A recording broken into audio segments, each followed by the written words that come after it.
Olá, eu sou o João Paulo e esse é o Coisa Pública, o podcast que discute os principais problemas do Brasil e conversa com quem está trabalhando para resolvê-los. Nesse episódio, vamos falar de reformas. Esse ano, o país já acompanhou as discussões da reforma da Previdência, os primeiros passos da reforma tributária, além das reformas administrativa e política. Em outubro, a reforma da Previdência foi aprovada depois de uma longa discussão e deve ser promulgada já em novembro. O CLP trabalhou no processo de aprovação da reforma desde 2017, levantando as bandeiras que buscavam uma reforma mais justa e que atacasse privilégios, combatendo fake news, informando parlamentares e mobilizando a sociedade em uma causa que o CLP considera que é estrutural para o Brasil. Agora, o Congresso deve seguir para outras discussões, além de manter o debate sobre a PEC paralela, que busca incluir estados e municípios na reforma. Por isso, para entender o impacto da reforma da Previdência na economia e no desenvolvimento do país, e também trazer algumas perspectivas da reforma tributária, eu, o Arthur Melo e o Pedro Trippe do CLP conversamos com o economista e diretor do Centro de Cidadania Fiscal, Bernardo Api. Mas antes, se você gosta desse podcast e de todos os conteúdos que a gente produz no CLP, não deixe de acessar nossa página no Catarse e apoiar os nossos projetos com o valor de só um cafezinho por mês. É só acessar catarse.me/CLP e, como sempre, o link vai estar na descrição do episódio. Vamos lá?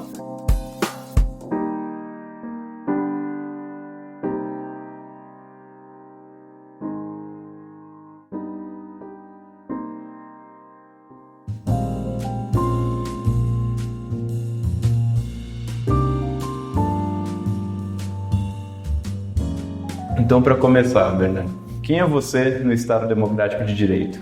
Bom, acima de tudo, eu sou um cidadão brasileiro, que eu acho que esse é o ponto central no Estado Democrático de Direito. Em particular, eu trabalho num think tank que chama Centro de Cidadania Fiscal e a gente tem feito um trabalho de proposição de melhorias no sistema tributário brasileiro.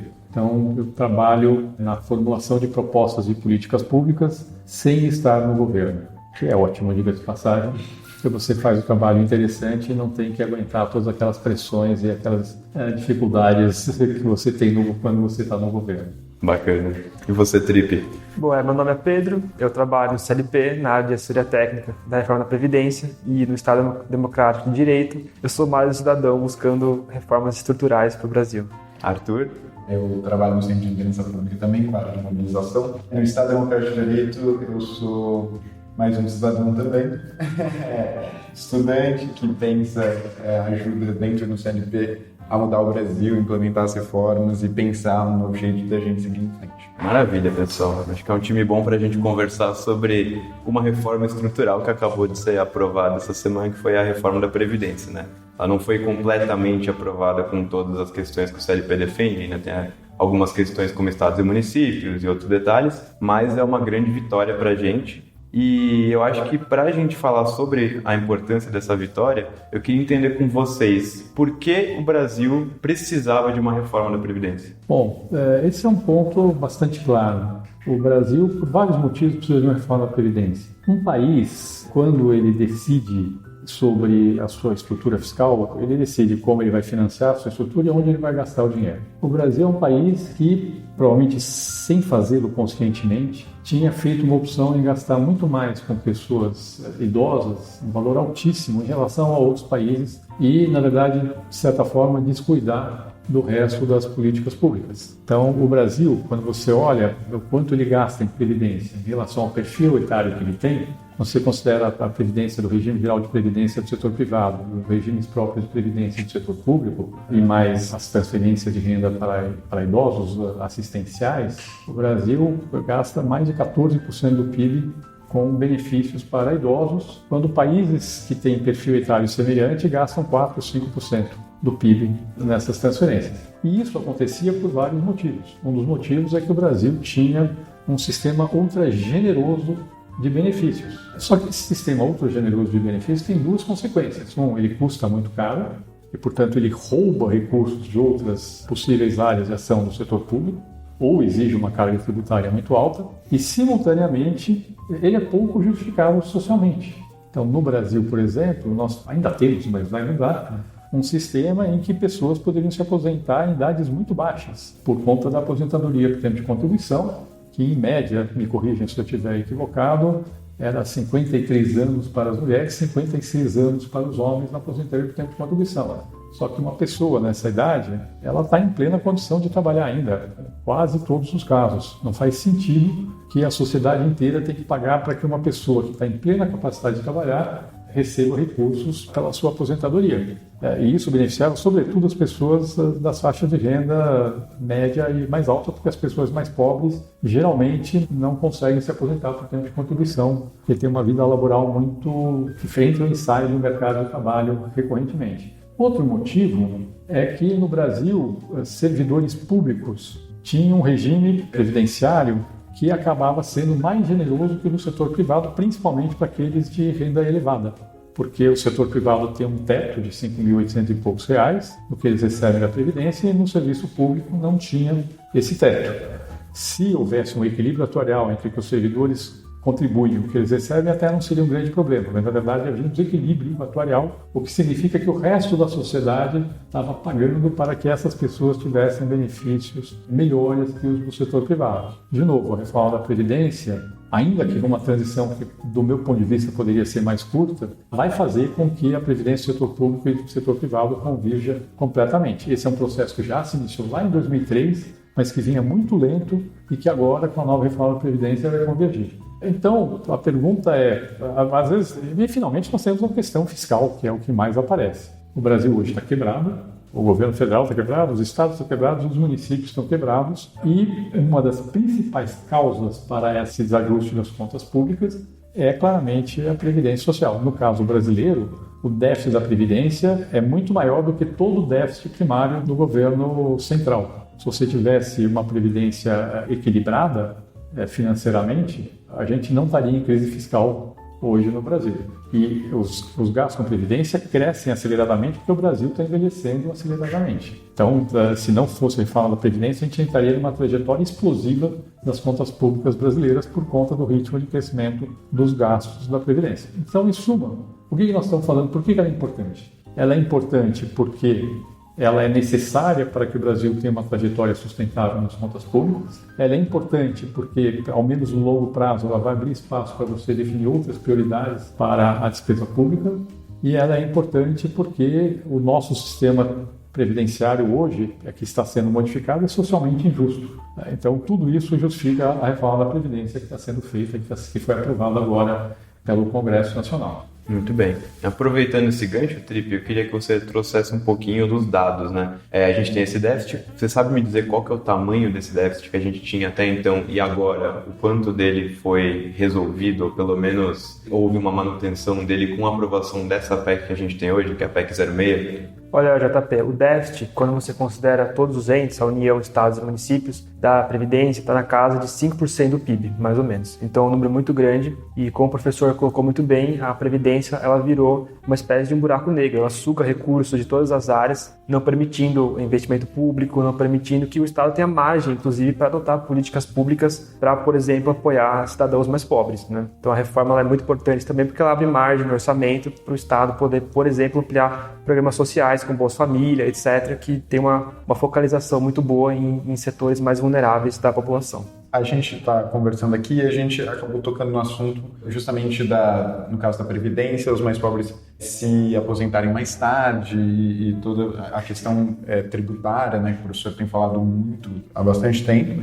E recentemente a deputada Tabata Amaral falou em uma entrevista que as pessoas que ganham R$2.000 não são os mais pobres do país. E as pessoas ficaram chocadas e indignadas. E aí, professor, eu queria saber, assim, hoje no Brasil, nos termos da desigualdade que a gente tem hoje, quem são os mais pobres? Pra vocês terem uma ideia, as pessoas que ganham um salário mínimo de aposentadoria, a maior parte delas está entre o quarto e o sexto decil de renda. Quer dizer que as pessoas que estão nos primeiros 3 decis de renda, em média, não ganham sequer um salário mínimo per capita, tá certo? Então, claramente, o Brasil é um país muito desigual. Certamente a gente tem que avançar na superação dessa desigualdade. A reforma da Previdência é um dos passos importantes. Acho, em parte, na questão da idade, claramente, dentro do regime geral, a adoção de uma idade mínima vai fazer com que, pelo menos, todas as pessoas, independentemente da classe, se aposentem na mesma idade, que é bem interessante, mas acho que, sobretudo, na previdência do setor público, você vai resolver um problema que é um modelo de transferência de renda da sociedade como um todo para pessoas de renda bastante elevada. Aqui nós estamos falando de quem ganha R$2.000, não. Na previdência do setor público, os maiores beneficiados eram as pessoas com rendimentos acima do teto do salário de contribuição, ou seja, acima de R$6.000 por mês. Eu quero deixar bem claro aqui que não existe nada contra servidor público. Eu acho que o servidor público tem uma função fundamental, mas tem uma coisa muito importante que não faz sentido ter um tratamento diferenciado e que a sociedade inteira pague por esse tratamento diferenciado de forma pouco transparente na prática, que é o que vem acontecendo. Então, acho importante sim, esse processo de convergência, uma regra só para todo mundo. Isso é o ideal no Brasil. Aliás, isso é uma coisa que depois a gente vai falar um pouquinho de tributação. Essa ideia de uma regra para todo mundo, ela é extremamente importante no Brasil porque ela é simultaneamente justa e eficiente. Geralmente, quando você tem mudanças na regra, as mudanças na regra acabam gerando ineficiências e elas acabam muitas vezes favorecendo quem não precisa ser favorecido. Eu acho que a reforma da Previdência, nesse sentido, vai na direção correta. E nesse sentido, com base em tudo que a gente falou, esses problemas foram atacados por essa reforma que foi aprovada? O que falta atacar ainda em cima disso? Olha, JP, eu acredito que a Previdência, ela atacou sim vários desses problemas. Então a reforma, no longo prazo, ela sinaliza com o sistema que todos estejam submetidos ao teto do INSS, e vale ressaltar também alguns aspectos mais progressivos da reforma. Por exemplo, o desenho de alíquotas, né? Os servidores com maior remuneração e mesmo os trabalhadores do INSS com maior remuneração, o grosso deles vão pagar alíquotas maiores, enquanto o pessoal com remuneração menor, tanto no serviço público quanto no setor privado, vão pagar alíquotas menores com a reforma que eles pagam hoje. Então é o início da construção de um país mais justo, mais republicano, as próprias regras de cálculo também, a sinalização é para todo mundo se aposentar com regras similares. Então, como o professor colocou muito bem, a Previdência é o início da construção de um país mais justo e com regras iguais para todos. Como foi comentado pelo Bernardo também, a gente está com o governo federal quebrado, os governos estaduais e os governos municipais. Os governos estaduais e os municipais não entraram ainda nessa reforma, né? Por que eles não entraram e como que a gente consegue fazer com que eles entrem agora? Tem uma PEC em tramitação agora que é paralela àquela que foi aprovada, certo? Bom, eles não entraram por razões políticas. Isso é muito claro. Na tramitação na Câmara dos Deputados, uma parte dos governadores do país, principalmente mais ligados à oposição, assumiram uma posição ambígua com relação à reforma da Previdência, embora eles, obviamente, estivessem interessados em que a reforma alcançasse também os servidores estaduais e municipais. Eles ficaram numa posição, muitas vezes, em que eles, ou apoiadores dos governadores, entraram numa posição crítica contra a reforma da Previdência, e a resposta política do Congresso Nacional foi excluir os servidores estaduais e municipais da reforma da Previdência, julgando, pelo menos no modelo atual, a responsabilidade para as assembleias legislativas ou para as câmaras de vereadores sobre se iriam ser ajustadas as regras. Existe agora essa PEC paralela, que está em tramitação no Senado, que tem como objetivo resolver esse problema. Eu não sei se ela vai ser viável politicamente nesse ambiente político. Essa é uma questão que eu, pessoalmente, tenho dúvida. Não sei o que vai acontecer. Agora, professor, só uma dúvida. Caso os entes, os estados e municípios não entrem na reforma, quanto que isso pode afetar a situação fiscal da União? Que no final do dia todos vão lá bater na União buscando recursos, né? Olha, é uma boa pergunta. Primeiro tem que entender quantos vão conseguir. Alguns estados já estão tomando iniciativas para mudar suas regras previdenciárias para ajustar ao novo modelo previdenciário via legislação local. Agora, você tem razão. Se não tiver uma regra na Constituição Federal que seja mandatória para todos os estados e municípios, a tendência é ter uma deterioração. O gasto dos estados e municípios com inativos cresce num ritmo bastante acelerado, ao contrário da União. O gasto com inativos da União, se você for olhar desde meados dos anos 90 para cá, está basicamente estável com proporção do PIB, porque a União fez a sua lição de casa e os estados e municípios, em sua maioria, não fizeram a sua lição de casa. E aí, isso pode ter uma deterioração muito grande das contas estaduais e municipais. Infelizmente, no Brasil, a gente tem um federalismo meia-boca, vamos dizer assim. Porque no federalismo de verdade, cada ente devia ser responsável pelas suas finanças. Se o ente quebrou, e quem emprestou dinheiro para o ente perderia o dinheiro que emprestou. Porque no Brasil, a União sempre aparece como emprestador de última instância para os estados e municípios, seja voluntariamente, seja às vezes de forma imposta pelo Judiciário. O Supremo Tribunal Federal muitas vezes toma decisões de que os estados não precisam pagar a União porque estão quebrados, tá certo? Isso é ruim. Isso é um desenho muito ruim, porque a gente tira um pouco a pressão pela responsabilidade fiscal dos entes. Assim como a União construiu, hoje, quando a União emite título público, tem mercado, porque as pessoas sabem que, pelo menos se você olhar a gestão do país nas últimas décadas, ninguém trabalhou para dar um calote. Os estados e municípios deveriam fazer a sua gestão da mesma forma, eles deveriam conquistar essa credibilidade num modelo federativo que fosse bem construído, mas infelizmente não é o que nós temos hoje no Brasil, e aí o risco da conta voltar para a União é muito grande. Mas não existe união, no fundo existe o contribuinte, somos todos nós e é quem acaba pagando por essa conta. Acho que até adiantando um pouquinho da pauta, já que a gente entrou nesse assunto, existe uma expectativa que vão entrar outras reformas agora em pauta. Uma é tributária, mas outra também é administrativa, que também, entre as outras coisas, deve rever um pouco o Pacto Federativo do Brasil hoje. O que você acha que seria mais interessante ou viável para o Brasil hoje em termos de revisão de Pacto Federativo?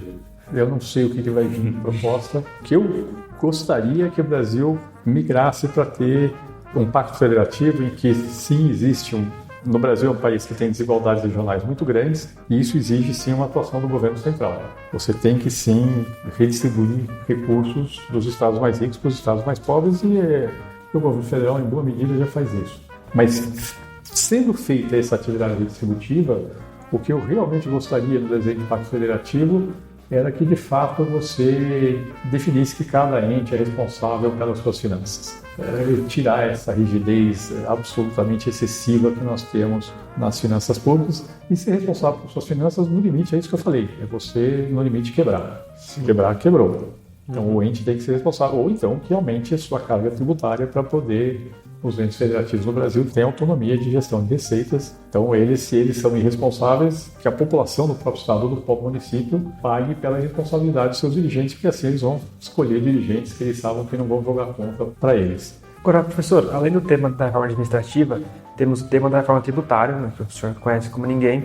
E o que chamou minha atenção, analisando a sua proposta, foi a questão de que ela sinaliza com você acabar com benefícios tributários, com regimes especiais para bens e serviços, a mesma alíquota, né, a introdução do IBS. Queria que você faça um pouco da sua proposta, por que é importante ter essa harmonização, essa simplificação tributária no Brasil. O que acontece hoje, a reforma tributária... Vamos lá, a reforma da Previdência, a reforma administrativa, da qual eu não falei, a reforma administrativa é a reforma da gestão de pessoal, dos servidores públicos. Mas essa eu acho que cada ente tem que ter a sua na prática. O governo federal, a reforma administrativa é uma reforma administrativa dos servidores federais. A gente pode ser depois servir de exemplo para estados e municípios eventualmente implementarem suas reformas administrativas. Mas então, a reforma previdenciária e administrativa, o foco principal é de equacionar os desequilíbrios fiscais do país. A reforma tributária, o objetivo dela é aumentar o potencial de crescimento do país. São objetivos diferentes. As distorções que a gente tem hoje no sistema tributário do Brasil, principalmente na tributação de bens e serviços, e aqui nós estamos falando de PIS, COFINS e IPI, que são federais, ICMS estadual e ISS municipal, as distorções que existem nesses tributos, elas têm N consequências negativas para a economia brasileira, desde o sistema tributário mais complexo do mundo, pelo menos na tributação de bens e serviços, um grau de contencioso, de litígio tributário que provavelmente é o mais alto do mundo também. A gente acaba onerando investimento e reduzindo a taxa de investimento do país, onerando exportações e prejudicando a competitividade do país, gerando distorções competitivas, porque no Brasil é mais importante você ter um bom benefício fiscal do que ser eficiente e, ao mesmo tempo, gerando muitas distorções alocativas. A economia brasileira se organiza de forma ineficiente por conta do sistema tributário. Isso de forma generalizada, sendo que esse último fator é o mais importante de todos, na verdade. Ele é aquele que mais prejudica o crescimento do Brasil, porque a gente produz de forma menos eficiente por conta de distorções no sistema tributário. Vou dar um exemplo só que ajuda as pessoas a entenderem. Aqui no Brasil, quando uma empresa vai montar um centro de distribuição, ela não coloca o centro de distribuição onde ela minimiza o custo de logística. Ela coloca o centro de distribuição onde ela recebe o melhor benefício fiscal, aumentando o custo de logística. Esse é um exemplo muito claro do tipo de distorção que o sistema tributário brasileiro faz. Para a empresa faz sentido, fazer um investimento onde ela está fazendo. Para o Brasil, como um todo, não faz sentido nenhum, porque eu estou gastando mais caminhão, mais caminhoneiro, mais gasolina, mais estrada para levar o mesmo produto para o mesmo consumidor do que se eu não tivesse esse tipo de benefício. Portanto, o que a proposta de reforma tributária faz? Ela propõe adotar um sistema que tem regras uniformes para todos. É um sistema que tem uma alíquota só para todo mundo, é um sistema que tem nenhum benefício fiscal, o mínimo possível de regimes especiais, E essa adoção de uma regra só para todo mundo, uma das consequências delas é acabar com todos os benefícios fiscais que existem hoje no âmbito desses 5 tributos. Nós estamos falando aqui em mais de 200 bilhões de reais de benefícios fiscais que vão ser eliminados com a reforma tributária que está sendo proposta. Se a gente terminasse com esses benefícios fiscais mantendo os tributos atuais, você teria um aumento de carga tributária de 200 bilhões de reais. Como a gente está fazendo uma proposta em que esses 5 tributos atuais vão ser substituídos por um novo imposto, o Imposto sobre Bens e Serviços, e essa calibragem da alíquota do novo imposto ela é feita de forma a manter a arrecadação atual, carga tributária, a gente vai conseguir terminar com todos os benefícios fiscais sem aumentar a carga tributária. Então, uma das grandes vantagens desse desenho que está sendo proposto de substituir os tributos por um novo imposto, esses 5 tributos atuais, PIS, COFINS, IPI, ICMS, ISS, pelo Imposto sobre Bens e Serviços, o IBS, uma das grandes vantagens é essa, é que ela permite eliminar mais de 200 bilhões de reais de benefícios fiscais sem aumentar a carga tributária.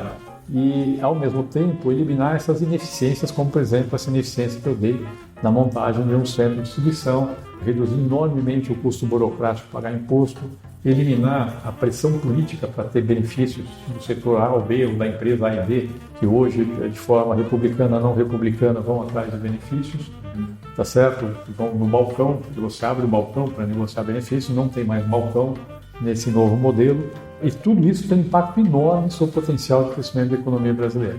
Nós estamos falando assim, por baixo, mas na verdade por baixo mesmo, pode chegar ao dobro disso. Estamos falando em por baixo um aumento de 10 pontos percentuais do PIB potencial do Brasil num horizonte de 15 anos. O impacto não é de curto prazo, o impacto é mais de médio prazo. Então não adianta não achar que pode ter um impacto de expectativas, de melhoria de expectativas, redução de juros de longo prazo, algum aumento de taxa de investimento logo no começo com a aprovação da reforma tributária, mas o grosso do efeito é de prazo mais longo. Portanto, a gente entende isso para não ter falsas expectativas sobre o que a reforma tributária pode fazer. Mas se você olhar o que vai ser o Brasil daqui a 15 anos com a reforma e sem a reforma, são 2 mundos completamente diferentes. E complementando só, a gente falou da parte técnica, mas qual que vai ser o impacto de uma reforma tributária como essa para a população? Para a população, é uma boa pergunta. O que a população sentirá com a reforma tributária são 2 efeitos. Um dos efeitos é que ela vai ver o seu poder de compra aumentar, porque a reforma tributária ela é deflacionária.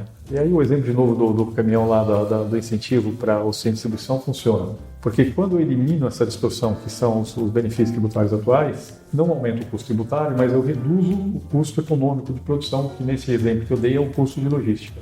Tá certo? Assim como, ao simplificar o sistema, eu elimino todo o custo burocrático de pagar imposto no Brasil. Então, tem uma série de custos que hoje são arcados pelas empresas, desde custos explícitos, como o custo burocrático de pagar imposto ou o custo do contencioso tributário, até custos implícitos, como o aumento do custo de logística e decorre dos benefícios fiscais, que vão ser eliminados. Ao mesmo tempo, eu estou criando um ambiente mais competitivo, porque é uma regra igual para todo mundo. E isso tende a ser repassado para os preços. E nós estamos falando em um repasse grande. Assim, o efeito disso é um impacto que os preços vão crescer menos e o poder de compra da população tende a crescer mais. Então, o que a população vai sentir vai ser um aumento de poder de compra e, por conta da melhoria do ambiente para o investimento e da redução do custo do investimento, uma maior taxa de investimento que vai acabar ajudando a gerar mais emprego. Então, posso falar, a reforma tributária é a agenda de crescimento, não é uma agenda fiscal, embora ela ajude muito na política fiscal, porque se você manter a carga tributária e o país cresce mais, a arrecadação cresce. E isso ajuda a fechar as contas da União dos Estados e dos municípios. Acho que tem uma pergunta que eu acho que é o que mais rodou assim, a nível de povo discutindo mesmo, é que foram propostas que normalmente todo mundo já ouviu falar, que é a CPMF, voltar com a CPMF, imposto sobre lucros e dividendos e taxar a herança. O que você acha sobre essas propostas? São várias questões. Primeira questão, CPMF. O governo estava propondo desonerar a folha de pagamentos e financiar com a recriação da CPMF. Politicamente se viu que isso é muito difícil, quase inviável de avançar. A CPMF não é um bom tributo. Esse é um ponto importante que nós temos que entender. Um bom tributo tem algumas características. Ele tem que ser simples, ele tem que ser neutro de forma a não distorcer a forma como a economia se organiza, ele tem que ser transparente, as pessoas têm que saber quanto estão pagando imposto e ele tem que ser isonômico. Situações equivalentes têm que ser tributadas de forma equivalente. CPMF é simples, é verdade, mas ela não tem nenhuma das outras características. Ela não é neutra, porque quem tem uma cadeia longa acaba pagando mais imposto do que quem tem uma cadeia curta e, portanto, eu desestimulo terceirização e outras formas eficientes de fazer economia. Ela tributa, por exemplo, no Brasil, você precisa tomar crédito por um dia você vai pagar o quê? 0,05 de juros. Se a CPMF for 0,5%, a CPMF é 10 vezes maior do que o juro daquele crédito. Isso claramente são distorções que afetam a forma como a economia se organiza e geram ineficiências. Ela não é transparente, porque as empresas estão pagando, as pessoas não sabem quanto está no preço de CPMF, porque depende de quantas transações financeiras teve na produção de uma mercadoria ou serviço, e ela não é isonômica porque, volto a falar, a pessoa que produz, internaliza a produção, ela vai pagar menos imposto do que a pessoa que terceiriza a produção, tá certo? Isso tudo são características ruins da CPMF, tão ruins que se você tiver uma CPMF com a alíquota alta, é um desastre, mas é um desastre em proporções muito grandes. Tá certo? As outras questões são falar o seguinte: a agenda de reforma tributária não é só a mudança na tributação dos bens e serviços, que é o que eu estava falando, que é a PEC 45 do deputado Baleia Rossi, que é baseada no trabalho do Centro de Cidadania Fiscal que está no Congresso Nacional. Ela é muito mais ampla do que isso. E as agendas relevantes, mais relevantes que tem, acho que você colocou bem, faltou uma, eu acho que é a agenda da tributação da folha, que é muito cara no Brasil, da tributação da renda, e eventualmente rever alguns tributos patrimoniais, principalmente imposto sobre heranças e doações. Acho que, na casa da folha de pagamento, certamente o Brasil tem uma tributação da folha muito alta para padrões internacionais, faz todo sentido ser revisto, ser reduzido. E, por outro lado, na renda, nós temos distorções que fazem com que uma parcela da população de alta renda do Brasil pague muito pouco imposto de renda. Isso acontece por vários motivos, mas acontece principalmente quando, por conta da isenção na distribuição de lucros e dividendos, mas não só por conta disso, porque aqui no Brasil a alíquota da empresa de imposto de renda e contribuição social sobre o lucro líquido é de 34%. Se você pagasse 34% na empresa e distribuísse e não pagasse nada na pessoa física, não seria um grande problema. Paguei 34% na empresa, não paguei 27,5% na pessoa física, não tem um grande problema. O problema existe quando, por N motivos e N formas, você consegue pagar muito menos do que 34% na empresa, aí você distribui o dividendo isento, que é o que tem no Brasil. E isso acontece de forma generalizada, não só em grandes empresas, via planejamento tributário, que é legítimo, mas acaba gerando esse tipo de distorção, mas muito em empresas de regimes simplificados, como o simples ou lucro presumido. Então, por exemplo, no lucro presumido, se eu tenho uma empresa de um prestador de serviço e você arbitra que o lucro da empresa é 32% da receita, mas o lucro efetivo foi 80% da receita. Então, eu paguei imposto menos da metade do meu lucro e não paguei imposto mais da metade do meu lucro, que pode ser distribuído sem ser tributado para a pessoa física. E isso gera muita distorção. Então, acho que existe sim uma agenda de mudança do imposto de renda, uma parte delas voltada para melhorar a produtividade, a eficiência da economia brasileira, mas o foco principal é corrigir distorções distributivas que a gente tem. E isso poderia ser, por exemplo, usado para financiar uma desoneração da folha de pagamentos. Acho que seria uma boa forma de aplicar os recursos obtidos por mudanças na tributação da renda das empresas e das famílias. Por outro lado, tem essa agenda de imposto sobre heranças e doações. A alíquota no Brasil é baixa, sim, no máximo 8%, em muitos lugares menos, aqui em São Paulo é 4%, a alíquota de imposto de heranças e doações é muito baixa. Acho que essa é uma agenda interessante. Ao mesmo tempo, não é um imposto no qual se tenha uma unanimidade no mundo sobre qual a melhor forma de aplicação. Você tem situações as mais variadas possíveis, desde, a França, que cobra 45% com um limite baixo de isenção de 100 mil euros, e se você chega, 500 mil euros, com certeza você já está pagando 45% de alíquota, tá certo? Até os Estados Unidos, que tem uma alíquota de 40%, mas tem um limite de isenção altíssimo, de 12 milhões de dólares, até países como a Suécia, que é um país insuspeito do ponto de vista do uso distributivo do sistema tributário, que não tem imposto sobre herança. Então, a gente tem as situações, mas em compensação cobra muito imposto de renda. Tá certo? Então, o que não dá é não cobrar imposto de renda e não ter imposto sobre herança, que é o que nós temos hoje no Brasil. Então, tem uma boa parte das pessoas de alta renda que não pagam nenhum nem outro. Aí, realmente, nós temos um problema. Eu, pessoalmente, prefiro resolver pela tributação da renda. Embora acho que dê para dar uma melhorada no imposto sobre herança. Eu queria entender contigo também qual que é a importância de ter essas duas reformas, a tributária e a Previdência, aliadas para melhorar a situação fiscal do Brasil. Primeiro, a reforma da Previdência ela é importante para resolver o principal desequilíbrio macroeconômico do Brasil, que é o desequilíbrio fiscal. Quando você tem desequilíbrios macroeconômicos podem ter três naturezas, ou são desequilíbrios fiscais, ou de contas externas, ou inflação. certo? Sempre, quando você tem esse tipo de desequilíbrio, você impede o país de crescer. Esses desequilíbrios acabam exigindo juros altos, acabam tendo uma série de consequências que acabam dificultando o país de crescer no longo prazo. E, portanto, a correção desse desequilíbrio fiscal é essencial para que o país possa voltar a crescer no seu potencial. Só que o potencial de crescimento do Brasil é baixo. Ele é baixo porque a produtividade do Brasil vem crescendo muito pouco e muito por problemas institucionais. Dentre esses problemas, um dos principais, se não o principal, é o nosso modelo tributário. Então, a reforma tributária, ela tem como objetivo aumentar a produtividade e o potencial de crescimento do país. Então, assim, se você fizesse a reforma tributária sem fazer a reforma da Previdência, não ia adiantar, porque você aumentaria a produtividade, mas você não teria insuficiência de demanda por desequilíbrios macroeconômicos. E aumentar a produtividade sem demanda dá desemprego, não dá crescimento. Então, a reforma da Previdência é importante para corrigir os desequilíbrios macroeconômicos que geram a insuficiência de demanda, e a reforma tributária é necessária para aumentar o potencial de crescimento do país. As duas têm impacto positivo sobre as finanças públicas, uma via contenção de despesa e a outra via aumento das receitas sem aumentar a carga tributária via maior crescimento do PIB. Então, no final, as duas ajudam a que as contas públicas no longo prazo estejam mais equilibradas. Então, professor, só uma questão, ainda voltando ao tema tributário, que é a questão da distribuição de recursos entre os entes, né? Como que sua proposta coloca essa questão? Ela é fiscalmente neutra? A distribuição de recursos vai se dar na mesma lógica que se dá hoje, com os mesmos valores? Os municípios, União, Estado, alguém vai ter mais recurso, menos recurso? Como que vai funcionar? Tá, essa é uma boa pergunta. A reforma que nós estamos propondo, ela mira hoje os tributos que nós estamos falando aqui, estaduais e municipais, o ICMS e o ISS. Nas transações entre estados ou entre municípios, a receita fica dominantemente no estado ou no município de origem.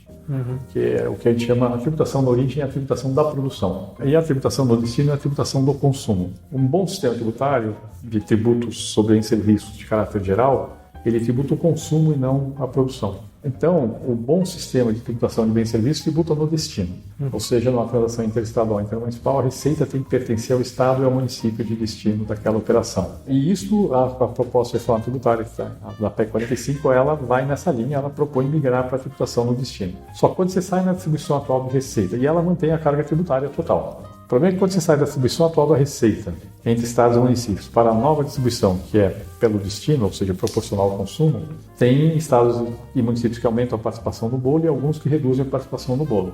Para resolver esse problema, o que se propõe é uma transição na distribuição da receita entre estados e municípios. A PEC 45 tem um mecanismo bastante interessante, que é uma arrecadação centralizada. Ou seja, a receita do imposto ela é arrecadada de forma centralizada, sendo gerida conjuntamente pela União, Estados e Municípios. Ele é um imposto que é nacional, ele é federal, estadual e municipal ao mesmo tempo. E essa receita arrecadada centralizadamente é distribuída para a União, para os estados e para os municípios. E esse modelo permite que você faça um ajuste na distribuição da receita, na migração da distribuição atual para a nova distribuição de receita entre estados e municípios. E a ideia é fazer isso ao longo de um prazo extremamente longo de 50 anos. Isso não tem nenhuma importância para o contribuinte. Para o contribuinte, na nossa proposta, o sistema tributário muda em 10 anos. Mas, para que isso não afete muito as finanças estaduais e municipais, a gente propõe que tenha essa transição em 50 anos na distribuição federativa da receita, que a gente acha que é uma forma interessante de lidar com esse problema. Então, sim, afeta a distribuição, mas, por um lado, isso é muito diluído no tempo, e, por outro lado, quando você considera o efeito positivo da reforma sobre o crescimento, basicamente não tem entes federados perdedores. Raríssimos casos que alguém que vá perder receita em relação à manutenção do sistema tributário atual por conta do efeito positivo sobre o crescimento. Existe, professor, a alíquota do IBS? Vocês já calibraram? Quanto mais ou menos que seria essa alíquota que vocês têm planejado? Então, a alíquota do IBS ela vai ser a alíquota que repõe essa carga tributária atual. A gente estima que, com poucas exceções, essa alíquota seria próxima de 25% do preço sem imposto. Tá? Que dá 20% do preço com imposto. É 25% de 80, que é 20% de 100. Agora, esse é um ponto importante. Se forem criadas muitas exceções, muitos tratamentos favorecidos dentro do novo modelo tributário, isso vai acabar exigindo o alíquota mais alto de todo o resto para poder manter a carga tributária atual. A coisa importante é dizer que a gente não está criando um imposto com alíquota alta. A gente já paga esse imposto hoje. Só que a gente paga de um jeito totalmente desequilibrado, muito mais em alguns produtos e serviços, muito menos em outros, e de forma pouquíssimo transparente. As pessoas pagam uma carga altíssima de impostos e não sabem quanto estão pagando de imposto sobre tudo que elas estão consumindo. A proposta na PEC 45 vai pagar todo mundo por igual, não importa qual é a mercadoria, qual serviço, a carga tributária mesmo, de forma absolutamente transparente. As pessoas vão saber exatamente quanto pagar de imposto na aquisição daquela mercadoria, daquele serviço. Acho que para a gente encaminhar para o final, tem uma última pergunta um pouco mais reflexiva e menos técnica, que é todas essas reformas que a gente discutiu aqui, elas estão falando em retomar o crescimento e o desenvolvimento do Brasil. Né? E a competitividade. E a competitividade, claro. É o nosso tema. Eu queria ver, na sua opinião, o que é desenvolvimento de verdade e qual que é o impacto do desenvolvimento do Brasil para a população? Tem várias formas de pensar em desenvolvimento. Desenvolvimento, em sentido estrito, é crescer mais a economia. Mas desenvolvimento de verdade é as pessoas sentirem que a qualidade de vida delas está melhorando. Tá certo? E aqui tem N fatores que afetam o desenvolvimento. Idealmente, o bom desenvolvimento é aquele que é feito crescendo e, principalmente no caso de um país como o Brasil, que tem um grau de desigualdade monumental, reduzindo a desigualdade. O que a gente tem visto no mundo é que desenvolvimento só econômico, sem tratar da desigualdade, ou seja, deixando uma parte da população desatendida, acaba gerando reações muito ruins, inclusive de questionamento da própria legitimidade da democracia. Então, acho que é importante que a gente tenha um desenvolvimento que seja inclusivo e não um desenvolvimento exclusivo e, fundamentalmente, principalmente agora, um desenvolvimento que não seja feito à custa de uma política predatória do meio ambiente, que seja feita com a preservação ambiental na melhor forma possível. Então, acho que o desenvolvimento, no fundo, é isso, é uma equação complexa.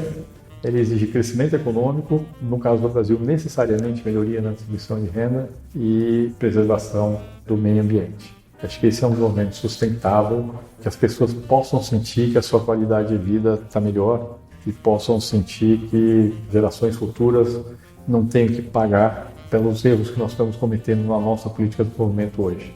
A Previdência é um bom exemplo. A Previdência, do jeito que ela estava montada, ela estava deixando uma conta enorme para as gerações futuras do ponto de vista fiscal.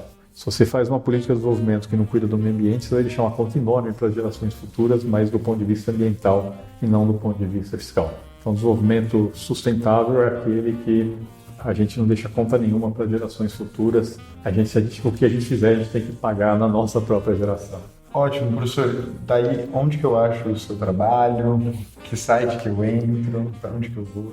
A gente tem, dentro do site do Centro de Cidadania Fiscal, tem os nossos trabalhos sobre a reforma tributária. O site é www.ccifcasacasaindiofaca.com.br. Tá bom? Lá tem os nossos trabalhos. Maravilha. Muito obrigado, Bernardo. Tá bom, obrigado a vocês por abrir esse espaço aqui para discutir temas tão relevantes.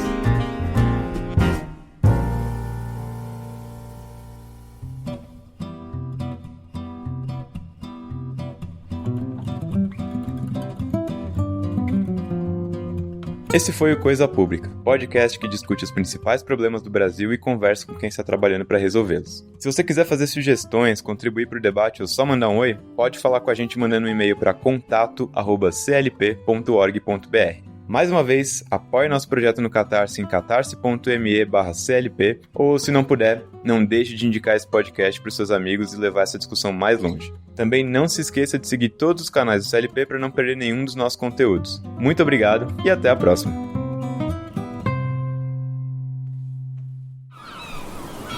Este podcast foi editado pela Maremoto.